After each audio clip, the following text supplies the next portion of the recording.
Hey, it's Pink Buddha and welcome back to another episode of Force Fridays. Today we're going to talk about January, the challenge to make a daily jam for every day in January. I made a playlist for all my January tracks. Jamuary, it's hard to say. And if you want to follow along, be sure to subscribe so you get a notification each time one comes out. So for today's Force Friday episode, I'm going to talk about three things. Number one, why am I doing this in the first place? What are my goals and what am I hoping to get out of this? Number two, I'm going to give you a peek into my brain using some of these tracks as an example into how I compose or make a beat. You might say songwriting or compositional elements. And number three, I'm going to talk about some of the things I've learned in using the Force every day to make these tracks. Oh, and because people keep asking what I did to my hand, it's a little bit embarrassing. I was slamming the door of my dryer to get it shut. And as I swung my hand through that motion, I clipped my knuckle on the top of the dryer and kind of bunged it up. And I just keep re-injuring it in small ways. And so wearing this kind of reminds me to keep it still and let it heal. But thanks for your concern and asking. Okay, so let's talk about why I'm doing this. What are my goals for January? Anytime you're doing anything creative, it's vitally important that you just create a volume of work.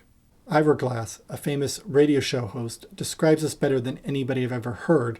This is a small quote from a full interview that you really need to listen to. I'm going to put the link to that in the description. So like I said, creating lots of work helps you find your voice. It helps you work through perfectionism.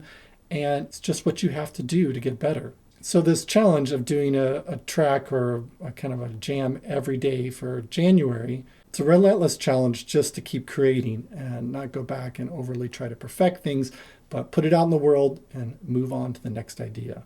I also want to use it to really stretch myself, maybe use some different instruments than I normally would, and try experimenting with different sounds, as I'm not really worrying about creating a full finished track. And I also wanted to practice performing more on the Force. So there's a performance element that I'm aiming for. All right, so the second thing I was going to talk about today was a peek into my brain in terms of how I go about composing beats. And this might specifically be helpful to you if you're someone who comes up with ideas, but it's only just one idea and you don't know what to do to develop it further. Here's how I deal with that. I get in the habit of always creating an A and a B section. Always. If you don't know what that means, here's a quick explanation. Since the advent of music theory, we've been using labels like A, B, C just to delineate different sections in a piece. A more modern example of this is like a verse and a chorus or a bridge. That would be A, B, and C. Now, in popular music, A and B sections or verse and chorus and bridge tend to be quite different from each other. And you can certainly take it that far. I find that it sometimes only takes a small change in order for you to have a B section that stands apart from the A section. Let me demonstrate. So this is a jam from day 2, and here's how I created an A and B section. This arpeggiating synth line is super basic, and it's kind of hovering around the same chord.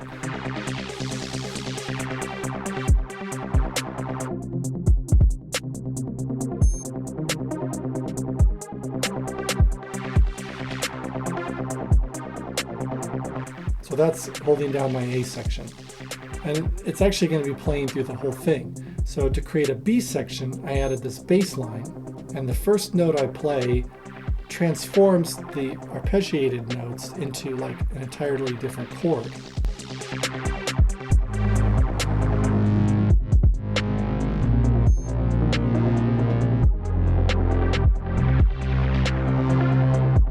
And I continue to play this chord progression with the bass line. So again, this is a bare minimum A and B sort of a relationship. The A is very static. It's just this repeating synth chord that continues, and then the B section is established by adding this bass line. It's a very, very small change, but it gives you just enough change to have it feel like an A and a B section. Let me show you another example. This is my jam from day 6, and I also just do the bare minimum to make a difference between an A section and a B section.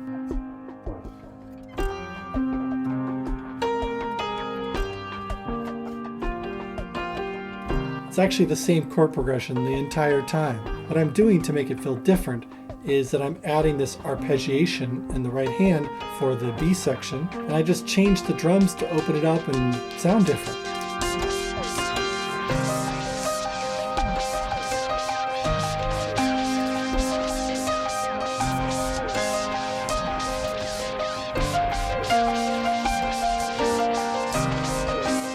So I hope these examples help show you that you can really create an A and B section with just the smallest changes. It doesn't take very much, but you should be thoughtful about it.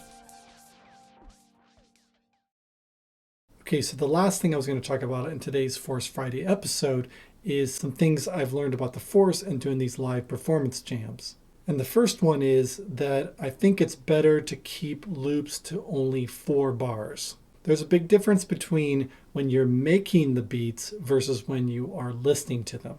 It was something that I didn't really notice when I was doing it for myself, but when I watched the video back on the first few that I did, and I did in longer phrases, it just felt like too long of a period of time. Instead, if I create a 4-bar phrase, let that start looping, get ready to do my next idea, from a listener's perspective, they are hearing 8-bar phrases, even though I'm just doing 4-bar loops.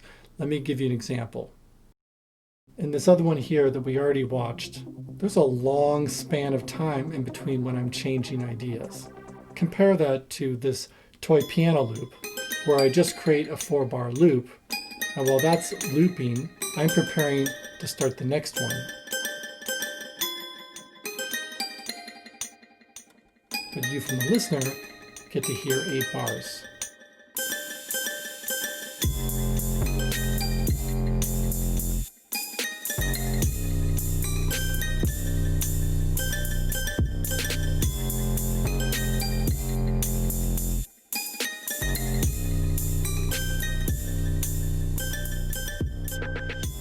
And I like that faster pace. The second thing I learned about the Force when I was doing these jams is that it's actually pretty cumbersome to change tracks. Let me show you what I mean by that. In this piece here, I am playing the synth part for the A section, and then I'm going to switch to playing drums for the B section.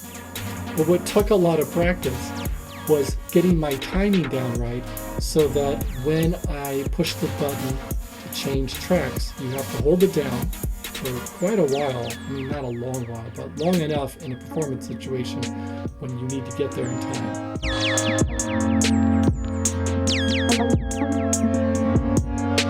So if I'm going to use that technique of changing tracks, I really need to plan ahead for it.